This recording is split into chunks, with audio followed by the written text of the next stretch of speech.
Come on, come on, come on, David says, opening the door. Just wait till you see this cat. Oh, hey, Zoe. Nice to see you. David Hutchinson hasn't changed at all. His hair is as messy as the stained sweatshirt he's wearing, and he's talking fast. Let's go upstairs. He's in my room. David continues as he rushes us into the house and past the kitchen. Hi, kids, Mrs. Hutchinson calls out. I'm making mini pizzas. We stop in the hall.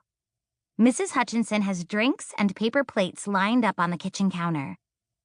I hope you all like them, she looks at me. Welcome back, Zoe. Do you eat pizza? I can fix you a salad if you prefer. I like pizza, I reply. I usually eat healthier food than that, but I don't want Mrs. Hutchinson to see me as some kind of problem child. The refrigerator door behind her closes, and I see a cute older boy drinking milk straight from the carton. Oh, wow. It's Brian. David's older brother has turned into somebody who belongs on the cover of Entertainment Weekly. I check my sweater and my hair to make sure they're both smoothed down. Mrs. Hutchinson looks at me and back at Brian. Then she raises an eyebrow and chuckles. Lunch will be ready in about 15 minutes, David. Cool, thanks, Mom, David says, and leads the way once again to his room. When we enter, his cat is curled up on his bed. Sunita, of course, is the first to pull Rover into her arms. Oh, such a pretty cat, she purrs at him, cuddling the tabby on her lap. Click, Brenna takes a picture. That'll be a good one, she says. Now I'm happy she brought her camera. Maybe she can get a picture of Brian before we leave, too. Wonder how I can suggest that. Brenna stands on a chair and aims the camera straight down at Sunita and Rover. Click! Then she lies down on the floor and gets one from that angle. Click! Rover turns his head at the sound of the camera. Then he bats a paw at it. That's my guy, David grins. Maggie laughs and holds her arms out to Rover. Sunita quickly hands him over, even though she looks a little sad to give him up. But in Maggie's arms, Rover isn't so calm.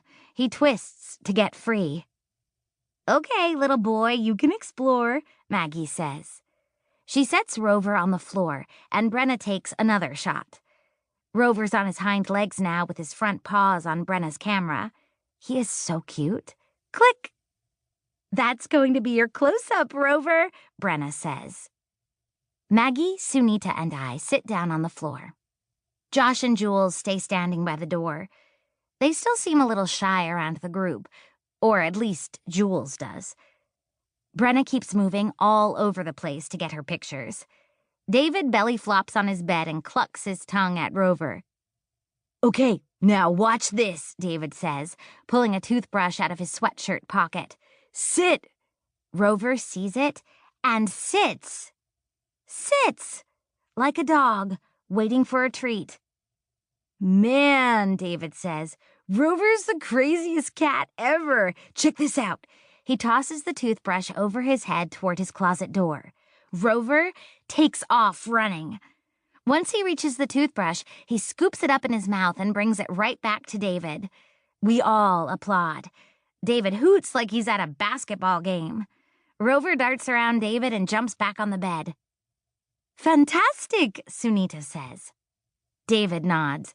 We had to get him his own toothbrush so he'd stop swiping ours.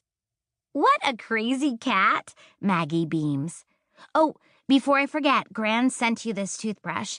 It's specially designed for cats and is smaller than a human toothbrush, in case Rover gets tired of carrying that big one around. And, in case you want to actually brush his teeth. My cousin hands over the skinny brush. How'd you teach a cat to fetch? Brenna asks. He knew how already, David answers. I wish I had taught him. That would have been cool. I'm going to try to teach him other doggy tricks like rolling over and begging. Do it again, Brenna says. I want to get an action shot. David takes the toothbrush from Rover's mouth. Rover sits and waits. David tosses it again and Rover goes running.